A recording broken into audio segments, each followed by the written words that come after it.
Hey everyone, it's Dr. Rick, and today's discussion continues along the lines of our gut talks this week. I'm going to talk about the estrobolome.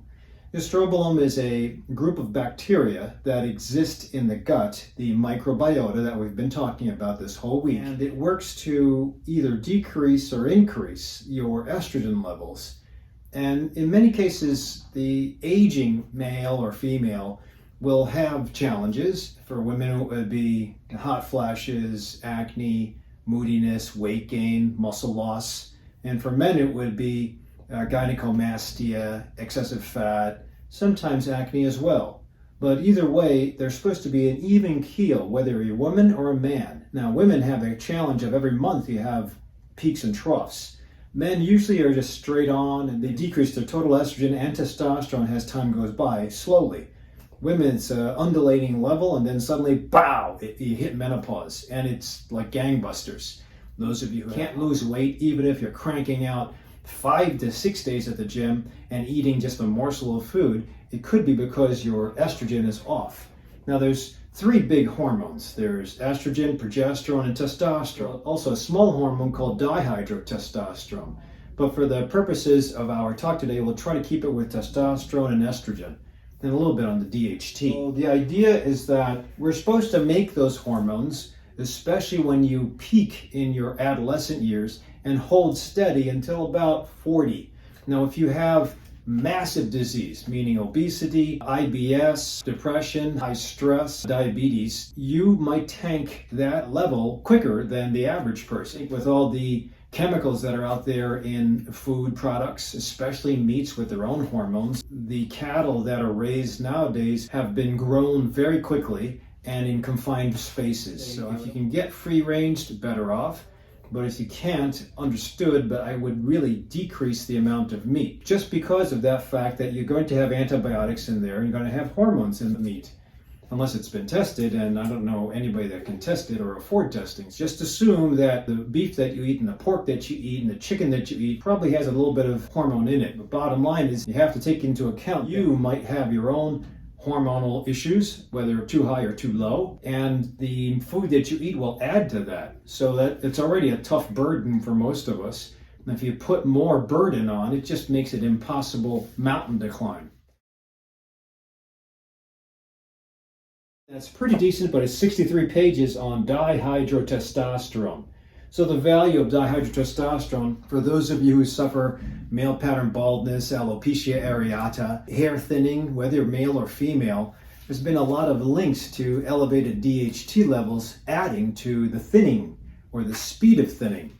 But again, that's multifactorial. It could also be genetics. It could also be that there's a problem with your gut. It could also be that there's an imbalance in the other 2-3 hormones. But for the purposes of our talk today, we'll just circle around some key words, and DHT is one of them. When I have my men that come in 40, 50, and 60, or women that come in 50 and 60, and they're struggling with trying to gain muscle and lose fat, and or beat osteoporosis, or just take care of this up here, or just have desires. Sexual desires are great, but when you just don't have that hormone anymore, it goes down into the tank, and other things keep you busy, I guess, but it's just nicer to feel youthful.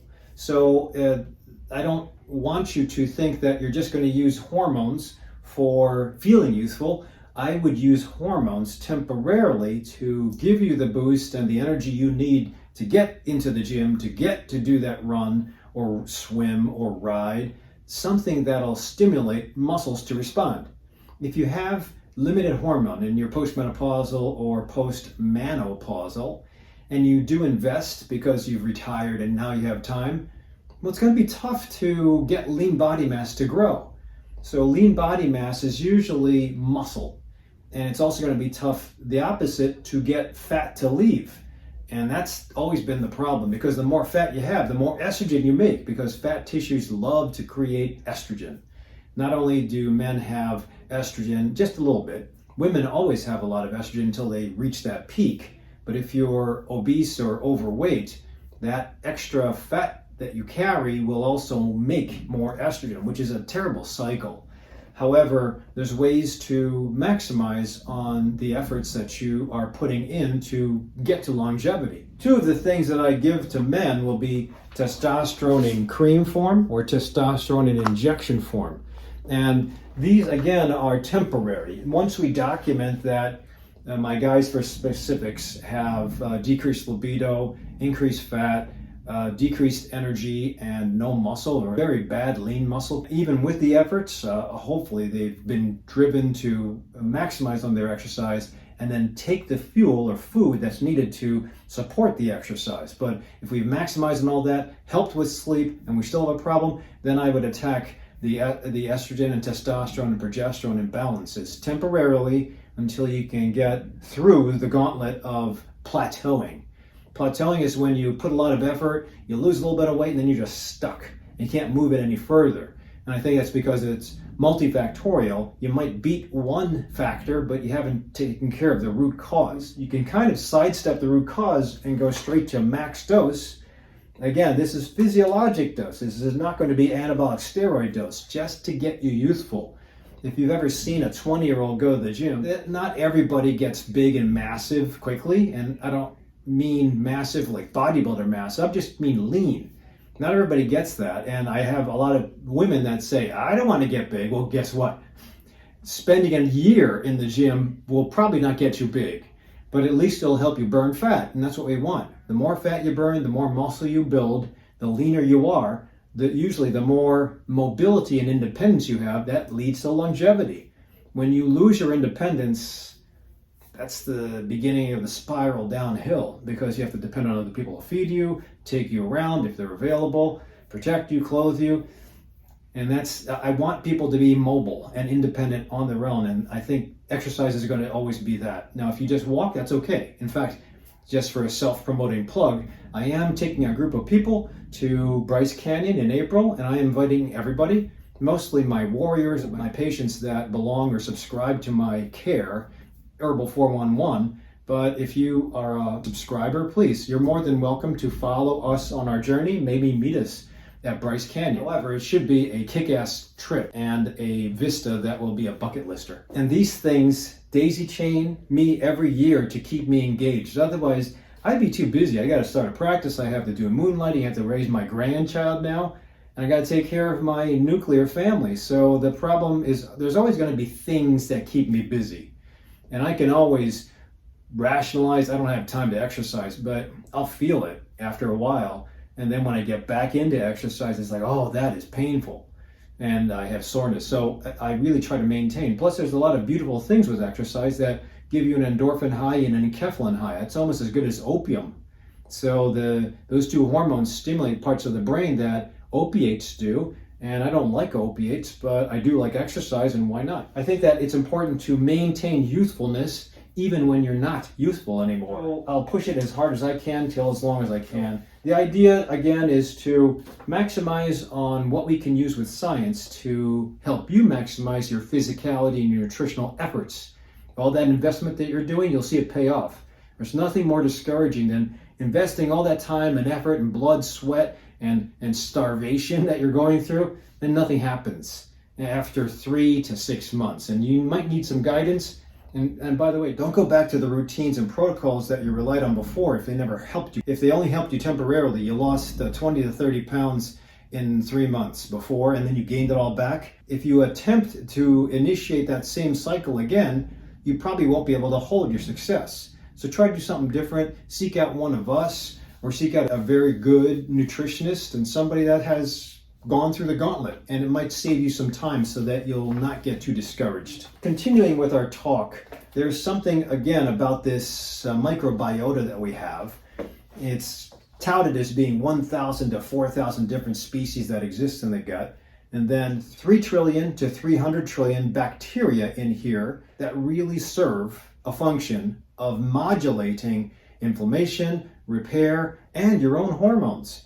And believe it or not, these bacteria can help you sleep deeper and help you wake up more, depending on if you feed them or not. So I just went through a carnivore diet with very low fiber, very low carbohydrates, and it helped my irritable bowel syndrome to turn down, but I knew I would have to return to the fiber sooner or later because my gut microbiota needs to be fed fiber. It needs to be fed plant. There are some benefits in meat, but it's very limited. So I thought of it as I would paralyze and keep my microbiota in hibernation for a while, but I really have to feed them again and get them blooming. I think that they're the key to several different things.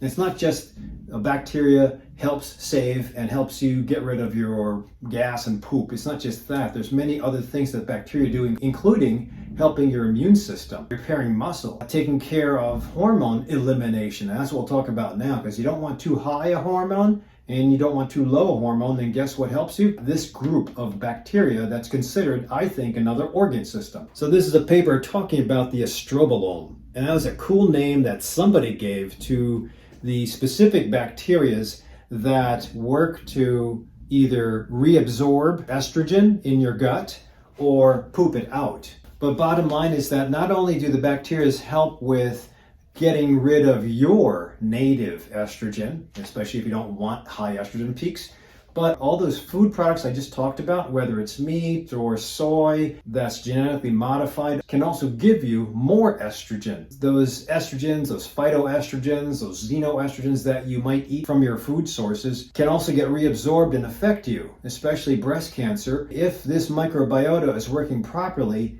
it'll not only help you get rid of the estrogen you're trying to get rid of, what your liver's really struggling to get rid of, and just poop it out instead of reabsorb it, and I'll explain that in a second, but all that foreign stuff that you're eating in your food products will also get bound down and taken out. So it's important to have a good set of bacteria. There's 2 studies that talk about or mention the idea of estrogen and its effects with breast cancer. Even if you're a man and you're not worried too much about breast cancer because it's rare, but it is positive. I've had 2 men with breast cancer in 25 years. You should still understand that we have to worry about it. Definitely with your loved ones, your spouses, your sisters, your moms, you have to be careful and take care of them. Because it'd be a shame if you cut their lives short because you didn't listen to the data. And some good data is out there. It might be that you have genetics that increase your chances for breast cancer. But even if you do, some other things will trigger it to go even faster and grow faster. So it's important to eliminate as much as you can. Healthy diet, exercise, great sleep, breast cancer checks, in addition to gut health. This will be the last study I show in case you have a loved one or you are a woman fighting breast cancer or worried about it. What we'll talk about next is quick, but it's going to be important to help you understand why I think taking in supplementation, exercising, and worrying about your gut and your microbiome and feeding the microbiome will help decrease your risks. Now, I'm talking about decreased risk of breast cancer if you're a female, or just decreased risk of high estrogen for a male. If you have a guy that isn't necessarily worried about breast cancer, but just worried about his obesity, his man boobs, all those symptoms that are indicative of high estrogen, and the guy is getting unhealthy as time goes on, I think that one of the lowest hanging fruits is to mess around with the gut microbiome. And here is what I was talking about. I'm not sure if you could see it, but over here are all the species that you might find in an average person's poop, studied and found to be present in the bowels. And this is just a small speckling of the bacteria. If you notice, they compared the ones that produce beta-glucuronidase. Beta-glucuronidase, think of it as the cleaver. Your liver constantly tries to detoxify and poop out the bad stuff that you eat or bad stuff that you form. So there's always a feedback loop to if the estrogen goes too high or testosterone goes too high, that the liver will say, break it down, get it back down to normal, and poop it out. And the problem is, in the form of estrogen, when your liver breaks down estrogen, it neutralizes it and it makes it soluble in the bile, so the bile takes it out, keeps it in the small intestine, puts it into the large intestine, and it gets pooped out. If there happens to be a lot of bacteria that secrete beta-glucuronidase will take the neutralized estrogen, think of it this way, and cleave it so it goes active again. And when it goes active, it gets absorbed. And when it gets absorbed, you don't get to poop it out. You already have a high estrogen count, and now you have a higher estrogen count in addition to all the food that you're eating that has estrogen. So you can see how it landslides into just accumulating more and more and more estrogen, even if you're trying to do your best. The interpretation of this data is important because if we have a chance, and this has not been causally related, but I think the data cannot be ignored. If you have bacteria that make an excessive amount of beta-glucuronidase, you check your bacteria, meaning your microbiota. I like the Genoa test, and I'll talk about that tomorrow. The Genoa test is nice. It's a poop test. Figure out what your profile of bacteria is. You might be able to manipulate that, because each of these bacteria will have a different food source. Usually it's going to be a fiber or a vegetable or a plant. The scientists are working on it. We don't know exactly which bacteria depends on which food. The idea would be if you can figure out which good bacteria, like the ones that have less beta-glucuronidase, what they eat, and you specifically lean into that kind of food source as your food source, you might be able to bloom the non-beta-glucuronidase patients and maybe hibernate the beta-glucuronidase patients. That's my theory, although again, the data is still being revealed. Since the Human Microbiome Project, scientists have been able to at least find this and DNA sequence the bacteria. It's only a matter of time before we figure out what these food sources are for each of these bacteria. Then you can control your disease process, including, I think, cancer. What do I take to try to bring down my DHT, try to keep down my estrogen, try to keep my testosterone high? Number one, I do a lot of resistance exercise and meditation. I think the resistance exercise always helps to build more muscle, gives you explosive power, it gives you strength, and I do think it lowers cholesterol. Now, you have to have some talent or some knowledge of how to work the machines when you do resistance exercise, but if you don't have that option because you're a little COVID shy, that's okay. You can still do Jack LaLanne calisthenics, push-ups, sit-ups, wall squats, and all that at home, using your own body weight to give you the resistance. And then high repetitions, that could be just as good. Then you can work on sandbags. So if you're just starting out, get somebody to help you. If you have an injury, go see a physical therapist first. If you don't have a doctor that will help you, come see me and I can write you a script if you're in the state of Illinois. If you're not in the state of Illinois, I can still guide you. I have patients outside the US that ask for my advice.